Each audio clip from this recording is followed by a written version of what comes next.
Hello dear friends.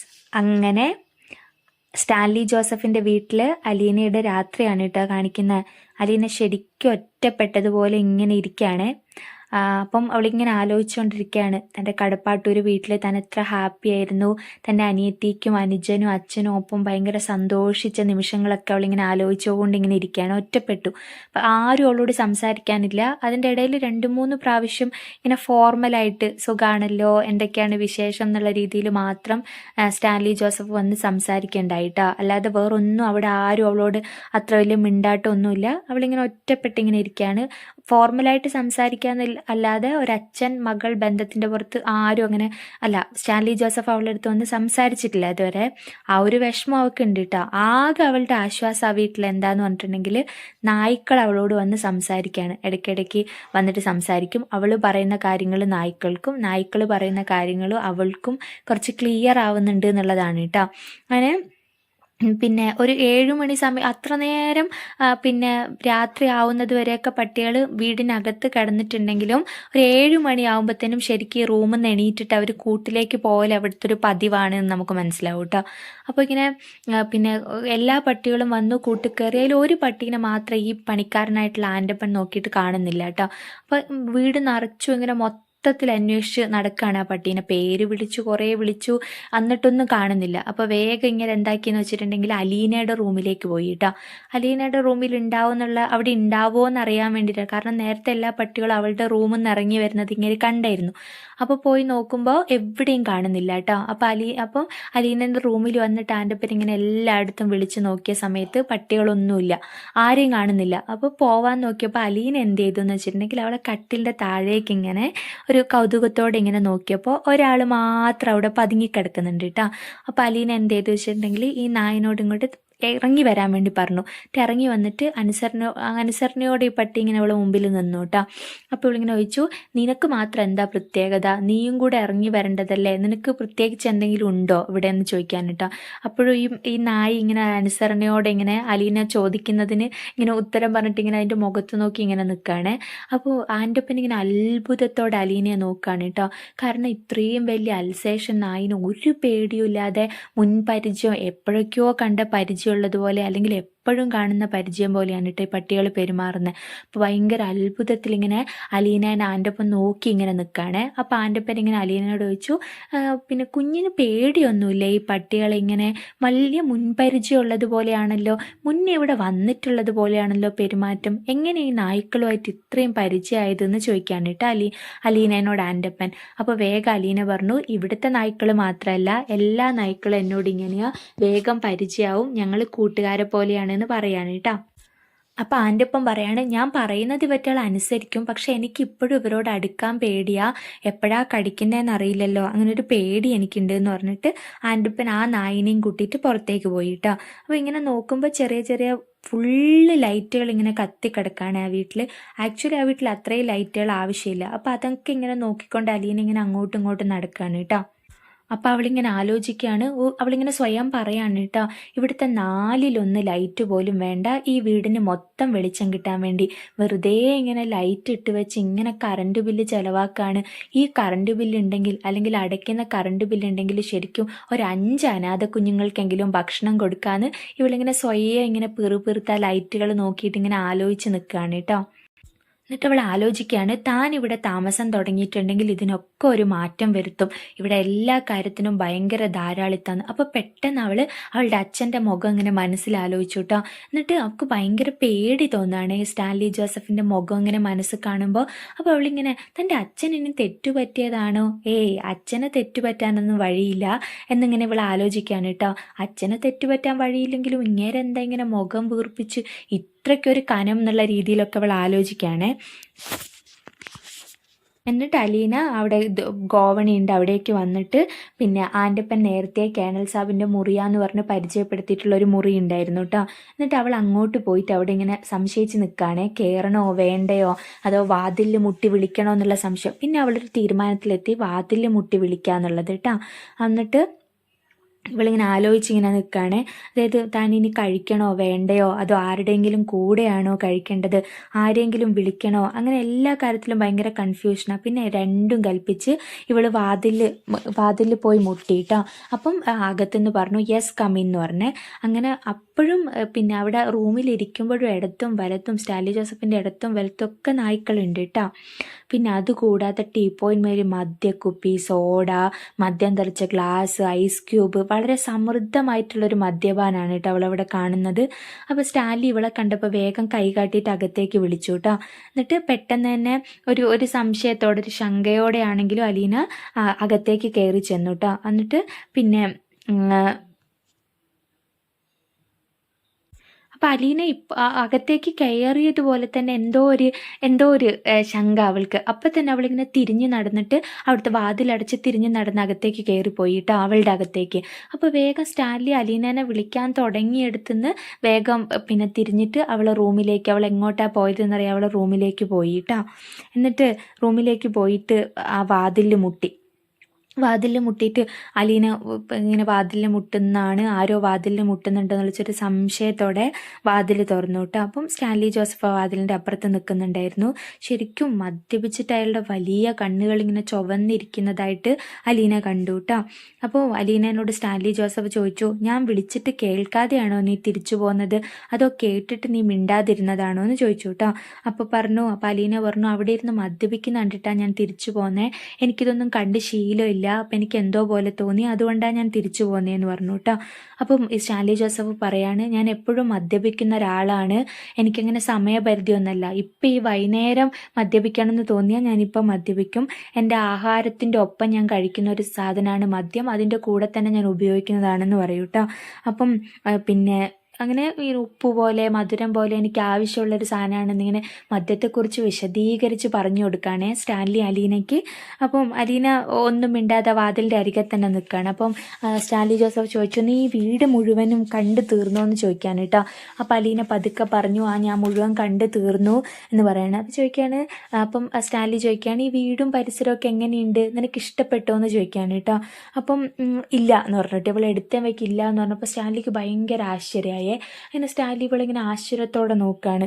അപ്പം പെട്ടെന്ന് ആശ്ചര്യത്തോടെ മുഖത്തേക്ക് തന്നെ സൂക്ഷിച്ചു നോക്കിയപ്പോൾ അലീന ഒന്നും കൂടെ പറഞ്ഞു, ഇല്ല എനിക്കിഷ്ടപ്പെട്ടില്ല, ഈ വീടും പരിസരവും ഒന്നും എനിക്കിഷ്ടപ്പെട്ടില്ല എന്ന് പറഞ്ഞു കേട്ടോ. ശരിക്കും ഇഷ്ടപ്പെട്ടില്ലേ എന്നൊന്നും കൂടെ സ്റ്റാൻലി ചോദിക്കുകയാണേ. അപ്പം ആ ചോദ്യത്തിന് ശരിക്കും പിന്നെ ആദ്യമേ ഉത്തരം പറഞ്ഞല്ലോ, അതുകൊണ്ട് പിന്നെ അവളൊന്നും മിണ്ടിയില്ല കേട്ടോ. അത് കഴിഞ്ഞിട്ട് പിന്നെ സ്റ്റാൻലി ജോസഫ് ആ വീടിനെ പറ്റിയൊക്കെ വിശദീകരിച്ച് പറഞ്ഞു കൊടുക്കുകയാണ്. ഇവിടെ നമ്മൾ ഇത്രയും പേര് മാത്രമേ ഉള്ളൂ, ആൻ്റപ്പനുണ്ട്, ഡ്രൈവർ ബൈജു ഉണ്ട്, അതുപോലെ തന്നെ ഇവിടെ കുക്ക് ചെയ്യുന്നത് പൗലോസ് എന്ന് പറയുന്ന ഒരു കുക്ക് നമുക്കുണ്ട്, പിന്നെ ഗാർഡനിങ്ങും കാര്യങ്ങളൊക്കെ നോക്കുന്ന ഒരു തങ്കപ്പൻ എന്ന് പറയുന്ന ഒരാൾ, പിന്നെ ഞാനും പിന്നെ അലീനയും, ഇത്രയും പേര് മാത്രമാണ് ഈ വീട്ടിലുള്ള, പിന്നെ ഞാൻ വളർത്തുന്ന കുറച്ച് നായ്ക്കളും ഉണ്ടെന്ന് സ്റ്റാൻലി പറയാണ് കേട്ടോ. അപ്പോൾ വേഗം പിന്നെ അലീന പറഞ്ഞു, ആൻ്റപ്പൻ ചേട്ടനെയും ബൈജു ചേട്ടനെയും പൗലോസ് ചേട്ടനെയൊക്കെ ഞാൻ പരിചയപ്പെട്ടു, അവരൊക്കെ ഞാൻ നല്ല പരിചയമായി എന്ന് പറയാണ് കേട്ടോ. അപ്പോൾ ഇങ്ങനെ പറയാണ്, അവർ ചേട്ടാന്നൊന്നും അലീന വിളിക്കണമെന്നില്ല, അവരൊക്കെ നമ്മളെ ഭൃത്യന്മാരാണ്, അതായത് സെർവൻസ് ആണ്. അപ്പോൾ ആ ഒരു ഇതിൽ നിന്നുകൊണ്ട് മാത്രം അവരെ ബഹുമാനിച്ചാൽ മതി എന്ന് പറയാണ് കേട്ടോ. അപ്പോൾ വേഗം അലീനയ്ക്ക് സെർവൻസ് ആയിരുന്നു എന്ന് പറഞ്ഞത് അത്ര ഇഷ്ടപ്പെടാത്ത പോലെ അലീന പറയാണ്, പിന്നെ ഞാനും ഒരു വീട്ടിൽ പിന്നെ സെർവൻ്റായിട്ട് നിന്നതാണ്, പക്ഷെ അവിടുത്തെ കുട്ടികൾ എന്നെ അലീന ചേച്ചി എന്നാണ് വിളിച്ചിരുന്നത്, അതുപോലെ തന്നെ അവിടുത്തെ കുട്ടികൾ എന്നെ സ്നേഹിക്കുകയും ബഹുമാനിക്കുകയും ഒക്കെ ചെയ്തിരുന്നു. അപ്പം ഞാനൊരു വീട്ടിൽ വരുമ്പോൾ അവിടുത്തെ ജോലിക്കാരെ ഞാനും ചേട്ടാ, അതുപോലെ തന്നെ പ്രായത്തെ ബഹുമാനിക്കണം എന്നാണ് ഞാൻ പഠിച്ചത്, അതുകൊണ്ട് ഞാൻ ചേട്ടാന്ന് മാത്രമേ വിളിക്കുകയുള്ളൂ എന്ന് സ്റ്റാൻലിനോട് അലീന കട്ടായം പോലെ പറയാണ് കേട്ടോ. വേലക്കാരായിരുന്നാലും പിച്ചക്കാരായിരുന്നാലും ഒക്കെ പ്രായത്തിന് മുതിർന്നവരെ ബഹുമാനിക്കണം എന്നാണ് എൻ്റെ ബ്രിജിത്ത മമ്മി എന്നെ പഠിപ്പിച്ചതെന്ന് ഭയങ്കര ആത്മവിശ്വാസത്തോടെ അഹങ്കാരത്തോടെ അലീന സ്റ്റാൻലിൻ്റെ മുഖത്ത് നോക്കി പറയാണ് കേട്ടോ. അപ്പോൾ വേഗം അങ്ങനെ സ്റ്റാൻലിക്ക് ഒരു ചിരി വന്നു കേട്ടോ. ഇങ്ങനെ സ്റ്റാൻലി ചിരിച്ചോണ്ട് പറഞ്ഞു, ഇവിടെ നീ സെർവൻ്റ് അല്ല, ഇവിടെ നീ എൻ്റെ മകളാണ്, അതുകൊണ്ടാണ് ഞാൻ പറഞ്ഞത് ഇവിടെ എൻ്റെ ഭൃത്യന്മാർ നിൻ്റെയും കൂടെ ഭൃത്യന്മാരാണ്, അതുകൊണ്ട് നീ അവരെ ചേട്ടാന്ന് വിളിക്കേണ്ട ആവശ്യമില്ല. അപ്പോൾ പറഞ്ഞു, എനിക്ക് അറിയില്ല ആരാണ് എൻ്റെ അച്ഛൻ എന്ന്, കടപ്പാട്ടൂർ അച്ഛൻ പറഞ്ഞു നീ നിൻ്റെ അച്ഛൻ്റെ അടുക്കലേക്കാണ് പോകുന്നത് എന്ന് പറഞ്ഞതുകൊണ്ട് മാത്രം ഞാൻ വിശ്വസിച്ചു, ഞാൻ ഇങ്ങോട്ട് വന്നു. ഇവിടുത്തെ ജോലിക്കാർക്കും പ്രത്യേകിച്ച് ഒരു അറിവും ഉണ്ടാവില്ല ഞാൻ ആരാണെന്ന്, പിന്നെ അറിയാൻ അറിയായിരുന്നെങ്കിൽ അവരെന്നോട് ചോദിക്കായിരുന്നല്ലോ ആരാ മോളാണോ എന്നുള്ള കാര്യം അവരെന്നോട് ചോദിക്കായിരുന്നു. ശരിക്കും അവരെന്നോട് ആരാന്നാണ് ചോദിച്ചത്, ആരെങ്കിലും കസിനാണോ, അവർക്ക് പ്രത്യേകിച്ച് ഐഡിയ ഇല്ല എന്നെപ്പറ്റി എന്ന് അപ്പം തന്നെ എനിക്ക് മനസ്സിലായി എന്ന് പറഞ്ഞു. അപ്പോൾ അവരെന്ത് ചോദിച്ചു, അവരെന്താ ചോദിച്ചതെന്ന് ഇങ്ങനെ സ്റ്റാൻലി തിരിച്ചു ചോദിക്കുകയാണ് അലീനോട്. അപ്പം അലീന പറയാണ് ഞാൻ ആരാന്ന് ചോദിച്ചു, എവിടെയായിരുന്നു, ഈ വീടുമായി എന്താ ബന്ധം, എന്തെങ്കിലും കസിൻസ് ആണോ, അങ്ങനെയുള്ള കാര്യങ്ങളൊക്കെ ചോദിച്ചു. അപ്പോൾ ഞാൻ ഉള്ളതുപോലെ പറഞ്ഞു, ഞാൻ 23 വർഷം ഒരു അനാഥാലയത്തിലായിരുന്നു ജീവിച്ചുകൊണ്ടിരുന്നത്. പിന്നെ ഞാനൊരു ഏകദേശം 1 വർഷത്തോളം ഒരു വീട്ടിൽ ജോലിക്കാരിയായിട്ട് നിന്നു. എന്താണോ എന്നെ പറ്റിയുള്ള കാര്യങ്ങൾ, അതാണല്ലോ എൻ്റെ ചരിത്രം, അത് ഞാനിവിടെ പറഞ്ഞു എന്ന് പറയാണ് കേട്ടോ. അപ്പോൾ ശരിക്കും സ്റ്റാൻലി ജോസഫിന് ദേഷ്യവും ഗൗരവവും ഒക്കെ വന്ന് മുഖം ഇങ്ങനെ വന്നു കേട്ടോ. അപ്പോൾ വേഗം സ്റ്റാൻലി പറയാണ്, നീ അങ്ങനെ പറയേണ്ടിയിരുന്നില്ല, അതായത് നീ വേലക്കാരിയായിട്ട് നിന്നതും 23 വർഷം അനാഥാലയത്തിലാണ് നിന്നത് എന്നുള്ള കാര്യമൊന്നും നീ പറയേണ്ടിയിരുന്നില്ല എന്ന് പറയാണ് കേട്ടോ. അപ്പോൾ വേഗം അങ്ങനെ മറച്ചു വെക്കേണ്ട ആവശ്യം എന്താ, അതല്ലേ സത്യം, ഞാൻ എന്താണോ അതാണ് ഞാൻ പറയേണ്ടത്. അപ്പം അല്ലെങ്കിൽ തന്നെ ഞാൻ എന്താ ഇവിടെ പറയേണ്ടിയിരുന്നതെന്ന് ആരും എനിക്ക് പറഞ്ഞു തന്നില്ല, അതുകൊണ്ടാണ് ഞാൻ അങ്ങനെ പറഞ്ഞത്. പിന്നെ ആദ്യം വേലക്കാരിയാണെന്ന് പറഞ്ഞിട്ട് പിന്നീട് യജമാനത്തിയായി അംഗീകരിക്കപ്പെട്ടാൽ അതിലൊരു സന്തോഷം അഭിമാനമൊക്കെ ഉണ്ടല്ലോ. അപ്പം ആദ്യം വേലക്കാരിയാണെന്ന് പറഞ്ഞതിൽ എനിക്കൊരു തെറ്റും തോന്നിയില്ല എന്ന് അലീന പറയാണ് കേട്ടോ സ്റ്റാൻലിനോട്. അപ്പോൾ പറയാണ്, ആദ്യ യജമാനത്തിയായിട്ട് സ്വയം പ്രഖ്യാപിച്ചിട്ട് പിന്നെ വേലക്കാരിയായിട്ട് തരം താഴ്ത്തപ്പെട്ടാലോ, പിന്നെ തല ഉയർത്താൻ പറ്റുമോ എന്ന് ചോദിക്കാണ് കേട്ടോ. അതും അലീന ഇങ്ങനെ വലിയ കാര്യത്തിൽ സ്റ്റാൻലി ജോസഫിനോട് ചോദിക്കണം. അപ്പോൾ സ്റ്റാൻലി പറയാണ്, ആ ശരിയാണ്, നീ പറഞ്ഞത് ശരിയാണ് എന്ന് പറഞ്ഞിട്ട് പെട്ടെന്ന് ഗൗരവമൊക്കെ ഇങ്ങനെ മെല്ലെ അയഞ്ഞൂട്ടൊരു ഗൗരവം. അപ്പം ഞാൻ ശരിക്കും പറഞ്ഞാൽ ആരോടും പറഞ്ഞിട്ടില്ല നീ ആരാന്ന്, മനഃപൂർവ്വം പറയാത്തയാണ്. ശരിക്കും എനിക്കൊരു സാവകാശം കിട്ടിയില്ല ഈ കാര്യങ്ങളൊക്കെ അവരോട് പറയാൻ. ഞാൻ കുറച്ച് നാൾ ബാലചന്ദ്രൻ്റെ അടുത്തായിരുന്നല്ലോ, ഞാൻ അങ്ങോട്ട് നിന്നെ അന്വേഷിച്ച് വന്നിരുന്നു, നിൻ്റെ വീട്ടിൽ ഞാൻ വന്നിരുന്നു, നീ എന്നെ കണ്ടിട്ടുണ്ടെന്ന്, നിൻ്റെ വീട്ടിൽ ഞാൻ വന്നു.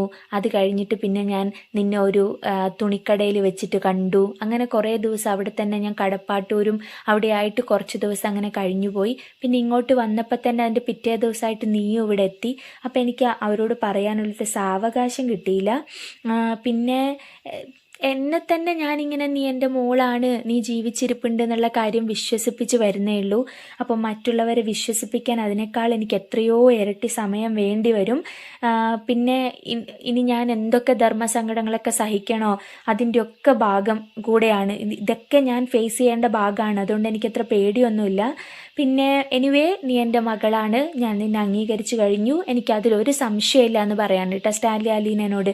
ശരിക്കും അലീനയ്ക്ക് ഭയങ്കര സന്തോഷമായി, നീ എൻ്റെ മകളാണെന്ന് പറഞ്ഞപ്പോൾ ഭയങ്കര സന്തോഷമായി. ശരിക്കും ആ സന്തോഷം കൊണ്ട് തന്നെ സ്റ്റാൻലിൻ്റെ മുഖത്തേക്ക് അലീന ഇങ്ങനെ നോക്കുകയാണ് കേട്ടോ. പിന്നെ എനിക്ക് ശരിക്കും വേറൊരു കാര്യം എന്താ പറയാനുള്ളതെന്ന് വെച്ചിട്ടുണ്ടെങ്കിൽ, പൊതുവേ ഈ സ്ത്രീകൾക്ക് മദ്യപാനികളോടും പുകവലിക്കുന്നവരോടൊക്കെ ഒരു അനിഷ്ടം ഉണ്ടെന്ന് അറിയാം. പക്ഷേ ഇത് രണ്ടും എൻ്റെ സ്വകാര്യ സുഖങ്ങളാണ്, ഇതെനിക്ക് വേണ്ടാന്ന് വെക്കാൻ പറ്റില്ല. അതുകൊണ്ട് എൻ്റെ റൂമിൽ ഞാൻ മദ്യപിക്കുന്നുണ്ട് അല്ലെങ്കിൽ പുകവലിക്കുന്നുണ്ട് എന്ന് വിചാരിച്ചിട്ട് നിനക്ക് അങ്ങോട്ട് വരാതിരിക്കേണ്ട കാര്യമില്ല. കാരണം എല്ലാ നാളും എൻ്റെ റൂമിൽ ഇതുണ്ടാവും, അതുകൊണ്ട് നിനക്ക് അങ്ങോട്ട് വരാതിരിക്കേണ്ട കാര്യമില്ല എന്ന് സ്റ്റാൻലി ജോസഫ് അലീനയോട് കൺവിൻസ് ചെയ്യാണ് കേട്ടോ. അപ്പോൾ വേഗം അലീന ചോദിച്ചു, ഓ ഇതിൽ രണ്ടിലും കൈ കടത്തരുത് എന്ന് പറഞ്ഞാൽ മതിയല്ലോ, അതിനിങ്ങനെ വളഞ്ഞു മൂക്ക് പിടിക്കേണ്ട കാര്യമില്ലല്ലോ എന്ന് അലീന സ്റ്റാൻലിനോട് പറയാൻ കേട്ടോ. ശരിക്കും സ്റ്റാൻലിക്ക് ഭയങ്കരമായിട്ട് ചിരി വന്നു കേട്ടോ. ചിരി വന്നിട്ട് ഈ ഭയങ്കര പൊട്ടി ചിരിക്കുന്ന ഒച്ച കേട്ടിട്ട് ആൻ്റെ ഒപ്പം വന്നിട്ട് നോക്കിയിട്ടോ, അത് ആരാ എന്തിനാ ഇങ്ങനെ ചിരിക്കുന്നതെന്ന്. അപ്പോൾ വേഗം സ്റ്റാൻലിൻ്റെ ചിരി നിലച്ചിട്ട് സ്റ്റാൻലി അയാളോട് ചോദിക്കുകയാണ്, എന്താടോ താനെന്താ ഇവിടെ, താനെന്തിനാ ഇപ്പോൾ ഇവിടേക്ക് വന്നതെന്ന് ചോദിക്കാൻ കേട്ടോ. അപ്പോൾ വേഗം ഒന്നുമില്ല എന്ന് പറഞ്ഞിട്ട് ആൻ്റെ ഒപ്പം തിരിഞ്ഞു പോയേ. എന്നിട്ട് പറയാണ്, അലീനയ്ക്ക് വേണ്ട എത്ര ഡ്രസ്സ് വേണമെങ്കിലും ഇഷ്ടമുള്ള ഡ്രസ്സൊക്കെ ഞാൻ അലമാരയിൽ വാങ്ങി വെച്ചിട്ടുണ്ട്, ഇഷ്ടം പോലെ എടുത്ത് ഉപയോഗിക്കാമെന്ന് പറയാന്ന് കേട്ടോ.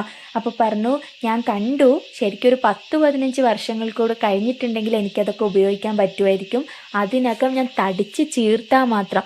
അത്രയ്ക്കും വലിയ സൈസുള്ള ഡ്രസ്സാണ് കേട്ടോ സ്റ്റാൻലി ജോസഫ് അലീനയ്ക്ക് വേണ്ടി വാങ്ങി വെച്ചത്. വലിയ ഒരു അന്ന് കണ്ടിട്ടുണ്ടെങ്കിലും ഒരു സൈസൊന്നും അറിയാത്ത, അങ്ങനെ സൈസൊന്നും വ്യക്തമായിട്ട് അറിയാത്ത ഒരാളാണല്ലോ. അപ്പോൾ ആ കാര്യങ്ങളെ പറ്റിയിട്ട് ഇയാൾക്കൊരു ധാരണയില്ല കേട്ടോ. അതുകൊണ്ട് വലിയ ലൂസായിട്ടുള്ള ഡ്രസ്സൊക്കെയാണ് മോക്ക് വേണ്ടി വാങ്ങി വെച്ചിട്ടുള്ളത്. അപ്പോൾ പറഞ്ഞു, ഓ വലിപ്പം കൂടുതലുണ്ട് അല്ലേ, അത് സാരമില്ല, നമുക്ക് ആൻ്റപ്പനോട് പറഞ്ഞിട്ട് അളവിനനുസരിച്ച് മാറ്റി വാങ്ങിക്കാമെന്ന് പറയാണ് കേട്ടോ. എന്നിട്ട് സ്റ്റാൻലി അവിടെ വന്നിട്ട് അലമാര തുറന്ന് നോക്കുകയാണ്. എന്നിട്ട് അലീനോട് പറഞ്ഞു, ഈ ഡ്രസ്സൊക്കെ ആൻ്റപ്പൻ്റെ അടുത്ത് കൊടുത്താൽ മതി, അവൻ ചെറുതാക്കി കൊണ്ടുവന്നോളും, നമുക്ക് ഭക്ഷണം കഴിക്കണ്ടേന്ന് ചോദിക്കാൻ കേട്ടോ, സമയമായി ഭക്ഷണം കഴിക്കാൻ, വന്നോളൂ, നമുക്ക് ഒരുമിച്ചിരുന്ന് കഴിക്കാമെന്ന് പറയുകയാണേ സ്റ്റാൻലി അലീനോട്. അങ്ങനെ പറഞ്ഞു കഴിഞ്ഞിട്ട് അയാൾ തിരിഞ്ഞ് നടന്നു കേട്ടോ. എന്നിട്ട് അലീന അങ്ങനെ തന്നെ നിൽക്കുകയാണ്. അവൾക്ക് എന്താ ചെയ്യണ്ടേ, എന്താ പറയണ്ടേ, എന്താ ഇതിനൊക്കെ മറുപടി, ഒന്നിനെ പറ്റി ഒരു ധാരണയില്ല കേട്ടോ. എന്നിട്ട് സ്റ്റാൻലി കുറച്ച് നേരം അങ്ങോട്ട് പോയിട്ട് പിന്നെ വാതിൽ കടന്നിട്ട് തിരിഞ്ഞു നോക്കിയപ്പോൾ അലീന അങ്ങനെ തന്നെ നിൽക്കുകയാണ്. അപ്പോൾ പറഞ്ഞു, പിന്നെ ഒരു കാര്യം ഒരു തവണ പറയുന്നത് മാത്രമേ എനിക്കിഷ്ടമുള്ളൂ, അത് 2 തവണ പറയുന്നത് എനിക്കിഷ്ടമല്ല, അതുകൊണ്ട് നീ ഇങ്ങനെ തന്നെ നിൽക്കുന്ന എന്താണെന്ന് എനിക്ക് മനസ്സിലാവുന്നില്ല എന്ന് ചോദിക്കാൻ കേട്ടോ. അപ്പം പറഞ്ഞു, എനിക്ക് വിശപ്പുണ്ടെങ്കിൽ മാത്രം കഴിച്ചാൽ മതിയല്ലോ, എത്ര തവണ പറഞ്ഞാലും വിശപ്പുണ്ടെങ്കിൽ മാത്രമേ എനിക്ക് കഴിക്കാൻ പറ്റുള്ളൂ, ഇപ്പം എനിക്ക് വിശപ്പില്ല എന്ന് പറയാണ്. അപ്പോൾ സ്റ്റാൻലി ഇങ്ങനത്തെ ഒരു ആൻസർ പ്രതീക്ഷിക്കുന്നില്ല കേട്ടോ. അപ്പോൾ അയാൾ ചോദിക്കുകയാണ്, അപ്പം നിനക്ക് വിശപ്പില്ലേ എന്ന് ചോദിക്കാൻ കേട്ടോ. അപ്പോൾ പറഞ്ഞു, ശരിക്കും ഇന്നലെ വരെ ഞാൻ 9:30ക്കാണ് ഭക്ഷണം കഴിച്ചുകൊണ്ടിരുന്നത്, ഇന്ന് 8 മണിക്ക് വിശക്കണമെന്ന് പറഞ്ഞാൽ അത് നടക്കണമെന്നില്ല, ഇന്നലെ വരെ 9:30ക്ക് ഭക്ഷണം കഴിച്ചതുകൊണ്ട് ഇനി 9:30 ആയാലേ എനിക്ക് വിശക്കുള്ളൂ, അതുകൊണ്ട് ഞാൻ ഇവിടുത്തെ ചിട്ടകളൊക്കെ പഠിച്ചു വരാൻ കുറച്ച് സമയം പിടിക്കുമല്ലോ, അതുകൊണ്ട് എനിക്കിപ്പോൾ ഭക്ഷണം വേണ്ടാന്ന് പറയാണ് കേട്ടോ. അപ്പോൾ സ്റ്റാൻലിക്ക് അത് മനസ്സിലായേ. സ്റ്റാൻലി പറഞ്ഞു, ഓക്കെ, അത് ഭയങ്കര ശരിയാണ്, എന്നാൽ പിന്നെ ഞാൻ 1 മണിക്കൂർ കഴിഞ്ഞിട്ട് വരാം, അപ്പോഴത്തേക്കും നിൻ്റെ സമയമാവുമല്ലോ എന്ന് ചോദിക്കാൻ കേട്ടോ. അപ്പോൾ പറഞ്ഞു, ഇനി അല്ലെങ്കിൽ വേണ്ട, എനിക്ക് വേണ്ടിയിട്ട് ഇവിടുത്തെ ചിട്ടയൊന്നും തെറ്റിക്കണ്ട, ഇനി മുതൽ ഞാൻ 8 മണിക്ക് തന്നെ തിന്ന് പഠിച്ചോളാം എന്ന് അലീന സ്റ്റാൻലിനോട് പറയാൻ കേട്ടോ. അപ്പോൾ അങ്ങനെ അവളെന്താക്കി, ഡൈനിങ് ഹാളിലെത്തി. അവിടെ വിളമ്പാനും പിടിക്കാനും വളരെ സ്വാദേറിയ വിഭവങ്ങളൊക്കെ ഏത് നിമിഷവും വിളമ്പാൻ തയ്യാറായിട്ട് ഇങ്ങനെ അവിടുത്തെ പരിചാരകരിങ്ങനെ നിൽക്കുകയാണ് കേട്ടോ. ഈ കത്തിയും മുള്ളും പണ്ടത്തെ പട്ടാളക്കാരൊക്കെ ഉപയോഗിക്കുന്ന കത്തിയും മുള്ളൊക്കെ ഉപയോഗിച്ചിട്ടാണ് സ്റ്റാൻലി ഭക്ഷണം കഴിക്കുന്നത്. നല്ല ഡിസിപ്ലിൻ ഉണ്ട്, നമുക്കറിയാലോ ഒരു പട്ടാളക്കാരൻ്റെ ഊണുമേശ എത്രമാത്രം ഡിസിപ്ലിൻ ഉള്ളതായിരിക്കുന്നു. നല്ല ഡിസിപ്ലിൻ ഉണ്ട്, ഒരു ഒച്ചയും ബഹളമൊന്നുമില്ല, ശാന്തമായൊരു സ്ഥലത്ത് ആണുള്ളത് കേട്ടോ. അങ്ങനെ അലീനൻ്റെ അടുത്തേക്ക് നീക്കി വെക്കാൻ ഈ കത്തിയും മുള്ളും ഒക്കെ വെച്ച ഒരു ട്രേ നീക്കി വെക്കുകയാണ് സ്റ്റാൻലി. അപ്പം വേഗം അലീന പറഞ്ഞു, എനിക്കിതറിയില്ല, ഈ കാര്യങ്ങൾ ഉപയോഗിച്ചുകൊണ്ട് ഫുഡ് കഴിക്കാനൊന്നും എനിക്കറിയില്ല എന്ന് പറയാണ്. അത് കഴിഞ്ഞിട്ട് ഇതിനെപ്പറ്റി നീ പഠിച്ചേ പറ്റൂ, ഇതൊക്കെ പഠിക്കണം എന്ന് പറയാണ് കേട്ടോ. അപ്പോൾ പറഞ്ഞു, പിന്നെ എന്നിട്ട് ഇവള് കുത്തിയെടുത്തത് കഴിക്കുന്നതിൻ്റെ ഒച്ച ഇങ്ങനെ കേട്ടോണ്ടിരിക്കുമ്പോൾ ഇയാൾക്ക് ദേഷ്യം പിടിക്കുകയാണ് ഈ ഒച്ച കേട്ടിട്ട്. അപ്പോൾ വേഗം അലീന ദേഷ്യത്തൊക്കെ തന്നെ പറയാണ്, ഇത് സ്പോഞ്ചൊന്നും അല്ല, ഇതിങ്ങനെ കഴിക്കുന്ന സമയത്ത് ഒച്ച കേൾക്കുമെന്ന് പറയാണ് കേട്ടോ. അപ്പോൾ പറഞ്ഞു, ഇത് നമ്മൾ ടേബിൾ മാനേഴ്സ് എന്ന് പറഞ്ഞൊരു സാധനമുണ്ട്, അതൊക്കെ നീ പഠിക്കണം, അത് പഠിച്ചേ പറ്റൂ, ഇങ്ങനെ ശബ്ദമൊന്നും ഉണ്ടാക്കി കഴിക്കരുതെന്നൊരു പട്ടാളക്കാരൻ്റെ ചിട്ടയ്ക്കനുസരിച്ച് ഇദ്ദേഹം ഇങ്ങനെ അലീനോട് പറയാണ് കേട്ടോ. പിന്നെ അയാൾ എന്താണോ പറയുന്നത് അതിൻ്റെ നേർ വിപരീതമായിട്ടാണ് കേട്ടോ ഇവൾ ചെയ്യുന്നത്. അതുപോലെ തന്നെ ശരിക്കും പറഞ്ഞിട്ടുണ്ടെങ്കിൽ ഇവൾ ഇങ്ങനെ കഴിക്കുന്നതിനനുസരിച്ച് ഈ കത്തിയും മുള്ളൊക്കെ ഉപയോഗിച്ച് കഴിക്കുന്നതിനനുസരിച്ച് ഫുഡ് ഇങ്ങനെ തെറിച്ച് പോവാണ്, ചിക്കൻ പീസൊക്കെ. അപ്പോൾ അയാൾ പറയാണ്, അതവിടെ ഇട്ടേക്ക്, അത് പിന്നെ കഴിച്ചാൽ ഇനി വേറൊരെണ്ണം എടുത്ത് കഴിക്കാൻ പറയാണ്. പക്ഷെ ഇവൾ അതിനെ കൂട്ടാക്കുന്നില്ല കേട്ടോ. പോകുന്നതൊക്കെ ഇവൾ താഴേന്ന് പെറുക്കി തിന്നാണ് കേട്ടോ. അപ്പോൾ ഭയങ്കര എന്താണ് ഇങ്ങനെ ചെയ്യുന്നതൊക്കെ വിപരീതമാണല്ലോ, അനുസരണ ഇല്ലാത്തവളാണെന്ന് ആലോചിക്കാൻ കേട്ടോ. അപ്പോൾ പറയാണ്, ഞാൻ എൻ്റെ 7ാം വയസ്സിൽ ഇങ്ങനെ ഒരു ചിക്കൻ്റെ ഒരു കഷ്ണം താഴെ വീണിട്ട് അതെടുത്തിട്ട് മണ്ണൂതി കളഞ്ഞിട്ട് കഴിച്ചത് എനിക്ക് ഓർമ്മയുണ്ട്. അതുപോലെ തന്നെ കല്യാണ സദ്യക്ക് മിച്ചം വന്ന തണുത്ത് കേടായ ചോറും കറികളും കഴിച്ചത് ഓർമ്മയുണ്ട്. അന്ന് മുതൽ ഞാനിങ്ങനത്തെ ഒരു ആഹാര പദാർത്ഥങ്ങളും കഴിക്കാറില്ല. അതുപോലെ തന്നെ ആഹാര പദാർത്ഥങ്ങൾ കളയാറില്ല എന്ന് പറയാൻ കേട്ടോ. അതുപോലെ തന്നെ പറയാണ്, ഓരോ അനാഥാലയത്തിൽ ഓരോ കുട്ടികളും ഇപ്പോൾ ഇങ്ങനത്തെ ഒരു ചിക്കൻ പീസിന് വേണ്ടി കാത്തിരിക്കുന്നുണ്ടാവും, അതിൻ്റെ വേദന എത്രമാത്രമാണെന്ന് എനിക്കറിയാം, അതുകൊണ്ട് തന്നെ ഇത് കളയാനുള്ള താല്പര്യം എനിക്കില്ല എന്ന് പറയാണ് കേട്ടോ. അപ്പോൾ വേഗം ഇങ്ങനെ അനാഥാലയത്തിൻ്റെ കാര്യങ്ങൾ ഇങ്ങനെ പറഞ്ഞുകൊണ്ടിരുന്നപ്പോൾ ഇയാൾ പറയുന്നത്, സ്റ്റോപ്പ്, നമുക്ക് ഭക്ഷണം കഴിച്ചിട്ട് സംസാരിക്കാം. ഒരു ഭയങ്കര നീരസത്തോടെയാണ് കേട്ടോ ഇത് പറയുന്നത്. പിന്നെ അലീന ഒന്നും മിണ്ടിയില്ല. കഴിച്ച് കഴിഞ്ഞപ്പോൾ തന്നെ ഏകദേശം 9 മണിയായി. ഏകദേശം അവൾ കഴിക്കുന്ന സമയമായിട്ടേ ഉള്ളൂ അവൾ കഴിച്ച് കഴിയുമ്പോഴത്തേക്കും കേട്ടോ. അങ്ങനെ അലീന മുറിയിലേക്ക് കയറിപ്പോയി. എനിക്ക് ശരിക്കും പിന്നെ അച്ഛൻ അവൾക്ക് ആദ്യമേ കൊടുത്തിരുന്നല്ലോ, അച്ഛൻ കൊടുത്തതല്ല ആക്ച്വലി, അത് അവരമ്മേൻ്റെ ഫോണാണല്ലേ. അപ്പോൾ ആ ഫോണ് പിന്നെ അമ്മ കൊണ്ടുപോയ സമയത്ത് അലീനയ്ക്ക് പുതിയൊരു ഫോൺ വാങ്ങിക്കൊടുത്തതാണ്. അപ്പോൾ ആ ഫോണാണ് അവളിപ്പോഴും ഉപയോഗിച്ചുകൊണ്ടിരിക്കുന്നത്. ഇങ്ങനെ രോഹിത്ത്, അവളുടെ നമ്പർ ഒക്കെ, രോഹിത്തിൻ്റെ എല്ലാവരെയും നമ്പറൊക്കെ ഇവിടെ ഉണ്ട്. പിന്നെ എന്നിട്ട് ആരും എന്താ വിളിക്കാത്തതെന്നുള്ളതിനെ പറ്റി അവളിങ്ങനെ ആലോചിച്ചുകൊണ്ടിരിക്കുകയാണ് കേട്ടോ. അച്ഛൻ ഇതുവരെ വീട്ടിലെത്തിയില്ലേ, അച്ഛൻ തന്നെ വിളിച്ചില്ലല്ലോ. ശരിക്കും കടപ്പാട്ടൂർ നമ്പറിലേക്ക് വിളിക്കാൻ വേണ്ടി നോക്കിയപ്പോഴത്തേനും ആൻ്റെ ഒപ്പം വന്നു കേട്ടോ. എന്നിട്ട് പറഞ്ഞു കേണൽ സാബ് വിളിക്കുന്നുണ്ട് എന്നുള്ള കാര്യം അറിയിച്ചു കേട്ടോ. എന്നിട്ട് എന്താ കാര്യം എന്ന് ഇങ്ങനെ കൈകൊണ്ട് ആംഗ്യം കാണിച്ചപ്പോൾ പറഞ്ഞു എന്താ എനിക്കറിയില്ല എന്നുള്ള ഭാവത്തിൽ ആൻ്റെ ഒപ്പം പോയിട്ട് അങ്ങോട്ട്. അപ്പോൾ അലീന സിറ്റ് ഔട്ടിലെത്തിയിട്ട് പിന്നെ എൻ്റെ മുമ്പിൽ ഇരിക്കാനായിട്ട് പറഞ്ഞു അലീന എന്നോട്. പറഞ്ഞു എന്തെങ്കിലും സംസാരിക്കാനുണ്ടെങ്കിൽ ആവാന്ന് പറയുന്നത്. അപ്പോൾ അലീന ചോദിക്കുകയാണ് സംസാരിക്കാനുള്ള സമയമാണോ ഇതെന്ന് കേട്ടോ. അങ്ങനെ ഉദ്ദേശിച്ചില്ല ഞാൻ, ഇപ്പം നീ ഫ്രീ ആണെങ്കിൽ നമുക്ക് സംസാരിക്കാമെന്ന് പറയാന്ന് കേട്ടോ. അപ്പത്തേനും അവൾ മൊബൈൽ നമ്പർ ബെല്ലടിച്ചേ. അത് നോക്കിയപ്പോൾ രോഹിത്ത് വിളിക്കുകയാണ് കേട്ടോ. അവൾ വേഗം തന്നെ ഫോണ് കയ്യിലെടുത്തിട്ട് രോഹിത്തിനോട് സംസാരിക്കാൻ കേട്ടോ. ചേച്ചീന്ന് അലീനേനെ വിളിച്ചതുമൊക്കെ കണ്ണിൽക്കൂടി ഇങ്ങനെ വെള്ളം വരാൻ തുടങ്ങി കേട്ടോ. അപ്പോൾ വേഗം അങ്ങനെ ഇവരിങ്ങനെ സംസാരിച്ചുകൊണ്ടിരിക്കുന്നിടത്താണ് അവസാനിക്കുന്നത്. അടുത്ത എപ്പിസോഡ് നാളെ കേട്ടോ. Thank you.